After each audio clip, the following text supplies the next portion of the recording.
Hello दोस्तों, एक बार फिर से आप सबका स्वागत है द बैंकिंग एरा की फैमिली पे। तो दोस्तों, आज का जो सेशन है वो एक बिगनर ऑफ जो बैंक एग्ज़ाम के बिगनर्स हैं कि भाई उनको किस तरह एग्ज़ाम की तैयारी करनी चाहिए, उनके लिए मैं लेके आया हूँ ये। अब जो सेशन मैं बनाने जा रहा हूँ वो अपने आने वाले नेक्स्ट एग्ज़ाम है, बैंकिंग एग्ज़ाम 2024-25 के लिए मैं आपके लिए सेशन लेके आ रहा हूँ। तो दोस्तों, इस एक साल के अंदर जो है 2024 और 25 के अंदर ये एग्ज़ाम जरूर होंगे। RRB PO, RRB clerk, IBPS PO, IBPS clerk, SBI PO और एसबीआई क्लर्क, है ना। ये 6 एग्ज़ाम तो होने ही होने हैं, कंपलसरी है। और आईबीपीएस ने आरआरबी पीओ का, आरआरबी क्लर्क का, आईबीपीएस पीओ का, आईबीपीएस क्लर्क का नोटिफिकेशन जो है, कैलेंडर जो है आउट कर दिया है। ठीक है दोस्तों। तो जो बिगिनर्स हैं उनको सबसे पहले ये डाउट रहता है कि भाई हम क्या करें, कैसे मतलब तैयारी करें, भी क्या क्या चीज़ पढ़नी होती हैं। तो उसके बारे में मैं आपको एक ब्रीफ नॉलेज देने आया हूँ कि आपको क्या क्या चीज़ तैयारी करनी चाहिए, है ना दोस्तों। सबसे पहले आपको ये पता होना चाहिए कि भाई टोटल नंबर ऑफ सब्जेक्ट कितने होते हैं। आपको ये जब तक सब्जेक्ट के बारे में ही आपको नहीं पता होगा तो आप कैसे पता कर सकते हैं कि भाई क्या आता है पेपर में, अपनी क्या तैयारी करनी है। तो सबसे पहले आपको मैं बताता हूँ कि टोटल नंबर ऑफ सब्जेक्ट कितने होते हैं जो हर एग्जाम के अंदर आपको देखने को मिलेंगे। ठीक है। सबसे पहले क्या होता है, क्वांटिटी एप्टीट्यूड, ठीक है, जिसको अपने मैथ भी बोलते हैं। ये एक सब्जेक्ट होता है, मैथ का होता है। अब इसके आगे, इसके बारे में आगे भी जानेंगे, इसके अंदर और क्या क्या चीज़ें पढ़नी होती हैं। ठीक है। एक आप ये समझ लीजिए कि सब्जेक्ट आते कौन से। एक आता है रीजनिंग, ठीक है, एक आता है इंग्लिश, और एक आता है जनरल अवेयरनेस। ठीक है, जनरल अवेयरनेस, ठीक है, जिसे हम जीके भी बोलते हैं। ये 4 सब्जेक्ट ऐसे हैं जो कि आपको मिलेंगे ही मिलेंगे। फिर 1 या 2 सब्जेक्ट ऐसे होते हैं जो एग्जाम के अकॉर्डिंग ऐड हो जाते हैं। ठीक है, लेकिन ये 4 सब्जेक्ट अपने को ध्यान में रखने ही है कि भाई ये 4 सब्जेक्ट की तैयारी अपने को करनी होती है। क्वांटिटी एप्टीट्यूड, रीजनिंग, इंग्लिश और जीके, ये 4 सब्जेक्ट आपको माइंड में बिठा लेना है। जो बिगनर्स हैं, जो अभी थर्ड ईयर में हैं, या पास आउट हो जाएंगे इस साल और अपनी जो बैंकिंग में अपना जो फ्यूचर सोच रहे हैं, तो उनको ये ध्यान में रख लेना है। ये 4 सब्जेक्ट अपने को प्रिपेयर करने हैं बहुत अच्छे तरीके से। ठीक है। तो चलिए अगला बात करते हैं। देखिए, मैंने आपको क्या बताया था कि पहला सब्जेक्ट क्या होता है, क्वांटिटेटिव एप्टीट्यूड। ठीक है, क्वांटिटेटिव एप्टीट्यूड। अब इसके अंदर अपने को 3 तरह की चीजें पढ़नी होती है। एक होता है स्पीड मैथ, एक होता है अर्थमेटिक मैथ, एक होता है डीआई। ठीक है। जब भी मैथ का पेपर बनता है, प्री का बने या मेंस का बनता है, 2 टाइप का पेपर होता है, प्री का बनता है या मेंस का बनता है। उसके अंदर आपको पढ़ना कैसे, क्या क्या चीज आती है। तो जब भी मैथ का जो पार्ट्स होता है, मैथ का जो सेक्शन होता है, उसके अंदर 3 टाइप से पेपर डिवाइड किया होता है। स्पीड मैथ होती है, अर्थमेटिक मैथ होती है और डीआई होती है। स्पीड मैथ के अंदर आपको क्या क्या देखने को मिल सकता है, जैसे आप सिंप्लीफिकेशन देखते होंगे, कैलकुलेशन वाले जो क्वेश्चन होते हैं, ठीक है, वो क्वेश्चन देखने को मिलेंगे। जैसे आप देखते हो मिसिंग सीरीज होती है, ठीक है, रोंग सीरीज होती है। ठीक है, सीरीज वाले जो क्वेश्चन होते हैं ना, आपने कहीं भी आपने नॉर्मल देखे होंगे, तो मिसिंग सीरीज, रोंग सीरीज और कैलकुलेशन में जो गुना भाग वाले क्वेश्चन होते हैं वो। ठीक है। फिर एक आता है क्वाड्रेटिक इक्वेशन। ठीक है, क्वाड्रेटिक इक्वेशन होती है जिसमें रूट्स निकालने रहते हैं। ठीक है, जिसमें x square plus something something दिया होता है, वाई स्क्र समथिंग समथिंग दिया होता है। यदि आप एक बार मैथ का जो मतलब सैंपल पेपर देखोगे तो उसके अंदर इस टाइप के आपको क्वेश्चन, जो मैंने आपको बता रहा हूँ, इसके क्वेश्चन आपने को देखने को मिल जाएंगे। ठीक है दोस्तों। उसके बाद अर्थमेटिक में क्या आता है, अर्थमेटिक में आपको यदि जानना है तो उसमें क्या होता है कि भाई जो सिंगल लाइनर जो क्वेश्चन आते हैं, जैसे प्रॉफिट लॉस के क्वेश्चन आ जाता है कि भाई किसी को लाभ हुआ है, किसी को हानि हुआ है। परसेंटेज का आ जाता है, रेशियो का आ जाता है। ठीक है। फिर आ जाता है टाइम एंड वर्क का आ जाता है कि इस पर्सन ने इतना काम किया, इस पर्सन ने इतना काम किया, तो बताइए। तो इससे रिलेटेड एक आता है टाइम, स्पीड, डिस्टेंस का, ट्रेन वाले क्वेश्चन आ जाते हैं। ठीक है। एक अपने जो शेप वाले होते हैं, मेंसुरेशन के क्वेश्चन आ जाते हैं, है ना। तो ये सब जितने भी आप टॉपिक हैं, कोई भी पब्लिकेशन को आप फॉलो करोगे तो उसमें ये सारे टॉपिक आपको लाइन से दिए होंगे। तो इस टाइप के जितने भी क्वेश्चन होते हैं वो अर्थमेटिक में गिने जाते हैं। ठीक है, अर्थमेटिक का जो हो रहा है उसमें गिने जाते हैं। ठीक है। फिर डीआई, डीआई क्या है, डेटा इंटरप्रिटेशन, डेटा इंटरप्रिटेशन। ठीक है। तो इसमें क्या होता है, इसमें अलग अलग टाइप की टेबल चार्ट आ जाता है। ठीक है, पाई चार्ट आ जाता है। ठीक है, और भी टाइप के चार्ट आते हैं जो अपने को ध्यान में रखने होते हैं। ठीक है, पाई चार्ट आता है, टेबल चार्ट आता है, ग्राफ बने होते हैं अलग अलग टाइप के, है ना, वो ग्राफ। तो ये जो सब डेटा है, डेट इसमें कैशलेट वाली डीआई भी आती है जो आपको पूरा स्टेटमेंट वाइज दिया जाता है। ठीक है, ये जो क्या है, डेटा इंटरप्रिटेशन के ओरा में आता है। ठीक है, ये 3 चीजें से बनके ही जो एडवांस अपने बोलते हैं ना, एडवांस मैथ के जो क्वेश्चन आ रहे हैं किसमें, बैंकिंग लाइन के अंदर, तो वो अर्थमेटिक के या डीआई को मिक्स करके अलग एडवांस क्वेश्चन बनाए जाते हैं, जिसको क्वांटिटी क्वांटिटी 1 या क्वांटिटी 2 भी बोलते हैं। वो अपने बाद में जान लेंगे, लेकिन आपको जो पहली बेसिक तैयारी करनी है वो क्या करनी है, अपनी स्पीड मैथ को लेके चलना है। स्पीड मैथ में क्या क्या होता है ये सीख लिया, कैलकुलेशन करनी होती है, मिसिंग सीरीज या रोंग सीरीज वाले जो क्वेश्चन होते हैं, या क्वाड्रेटिक इक्वेशन वाले जो क्वेश्चन होते हैं, इन चीज़ों के बारे में आपको ध्यान में रखना, ठीक है। अर्थमेटिक मैंने बोल दिया टॉपिक है, ठीक है, कि प्रॉफिट लॉस है, परसेंटेज है, रेशियो है, टाइम वर्क है, टाइम डिस्टेंस है, ये सब चीज़ें आपने को सीखनी पड़ेंगी, ठीक है, जिससे आप इसके बारे में आप इस सब्जेक्ट को सॉरी क्या करते हैं, स्ट्रॉन्ग कर सकते हैं, ठीक है। आप कोई भी सर को फॉलो कर रहे हैं जो अर्थमेटिक के जो क्वांटिटिक एप्टीट्यूड को पढ़ाते हैं, जैसे आशीष सर हैं, अर्चल सर हैं, यदि आपको मेरे से पढ़ना है तो मैं भी आपको पढ़ा सकता हूँ, ऐसी बात नहीं है। डीआई है, जैसे टेबल डीआई, पाई डीआई आ जाती है, सर्कल वाली जो होती है टेबल में आ जाती है, और भी अदर ग्राफ होते हैं, स्कैटर ग्राफ होते हैं, ठीक है, कैसलेट भी होती है। तो इस पे भी आप इसके अंदर डेटा दिया जाता है, उसको सोल्व करके जो अपने क्वेश्चन सोल्व करते हैं, तो ये सारा जो क्वेश्चन होते हैं वो डेटा इंटरप्रिटेशन में आता है, ठीक है।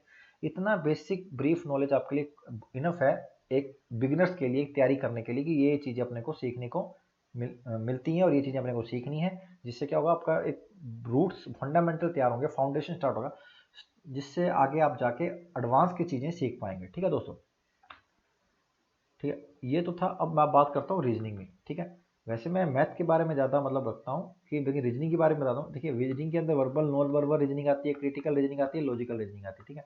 इसमें अब देखो ये अलग अलग टाइप है रीजनिंग के, ठीक है, अलग अलग टाइप के क्वेश्चन आते हैं। जैसे आप मान लो इसमें क्या होता है, इनइक्वलिटी के क्वेश्चन आते हैं, इनइक्वलिटी के क्वेश्चन आते हैं, ठीक है।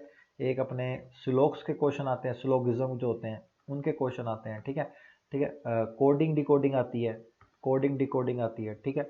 फिर अपने इनपुट आउटपुट आता है, इनपुट आउटपुट के क्वेश्चन होते हैं। ये जो टॉपिक बता रहा हूँ आप इसको सर्च भी करेंगे, या आपके पास कोई बुक है उसमें क्वेश्चन मिल जाएंगे।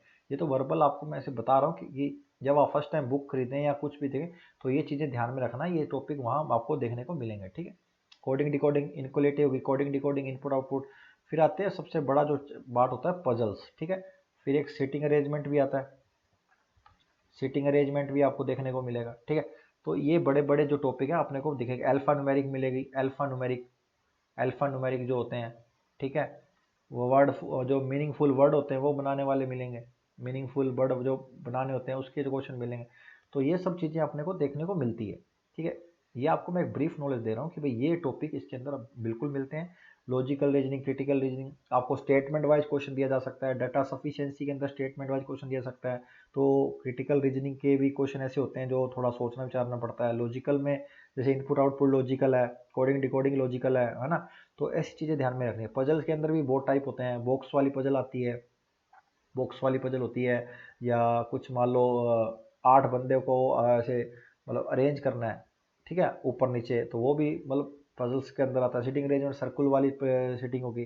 तो ये जो सब चीज़ें हैं, जब आप किसी भी पब्लिकेशन की बुक लाएंगे उसके अंदर ये सब डेटा आपको मिलेगा ना। आप किसी भी सर को फॉलो करके इस चीज़ के बारे में सीख सकते हैं, और आराम से उसकी उस चीज़ों को फॉलो किया जा सकता है, ठीक है दोस्तों। समझ में मेरी बात। ये दो सब्जेक्ट के बारे में मैंने आपको बताया। तो ये सब चीज़ें क्या है आपको ध्यान में रखनी है, ठीक है। अब बात करते हैं इंग्लिश की। इंग्लिश के अंदर क्या क्या आता है, सबसे बड़ी बड़ी चीज़ जो है इंग्लिश में आरसी, रीडिंग कंप्रेशन। जैसे मान लो आपने बचपन में पढ़ा होगा, पूरा पैसेज दिया जाता है, जैसे इंग्लिश के अंदर पूरा पैसेज दिया गया, और उस पे बेस आपको 5 से 6 क्वेश्चन पूछे जाते थे। याद है ना, आप लोगों ने इंग्लिश में पढ़ा। तो उसी तरह है ये एग्जाम के अंदर भी ऐसा होता है। रीडिंग ऑपरेशन एक पूरा पैराग्राफ आता है किसी टॉपिक पे, उस पर 7 से 8 क्वेश्चन आपको दिए जाए, पूछे जाएंगे, वो आपको पूरा पैराग्राफ समझ के उसके अकॉर्डिंग आंसर देना है, ठीक है।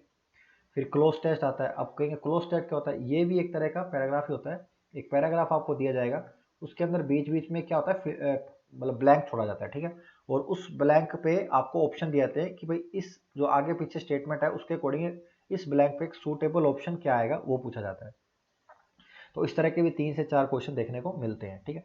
फिर फिलर्स आते हैं, जो सिंगल वन लाइनर होते हैं। कोई भी फिलर्स मान लो स्टेटमेंट दिया और फिलर्स ब्लैंक छोड़ा है, तो वो फिल करना है, उस 4 स्लॉट में जो भी सूटेबल वर्ड है वो उसमें डालना है। मैच द कॉलम आता है, मान लो इधर 3 स्टेटमेंट दिए, इधर 3 स्टेटमेंट दिए, तो पूछा जाएगा अभी किसका किसके साथ मैच किया करवाना है, तो वो पूछा जाएगा, ठीक है। वर्ड रिप्लेसमेंट का मतलब क्या है, वर्ड रिप्लेसमेंट का मतलब ये है कि भाई कोई स्टेटमेंट दिया, ठीक है, उसके अंदर उसके अंदर क्या होगा, वर्ड की रिप्लेसमेंट करनी होगी। मान लो यहाँ पे कोई वर्ड है और यहाँ पे कोई वर्ड है, लेकिन जो सेंटेंस का सेंस है वो क्या सही बन रहा है, कैसे बन रहा है, सही इसलिए बन रहा है कि ये जो वर्ड है इधर आना चाहिए, ये वर्ड इधर आना चाहिए, ठीक है। जिसे हम क्या बोलते हैं, वर्ड रिप्लेसमेंट भी बोलते हैं और वर्ड स्वैपिंग भी बोलते हैं।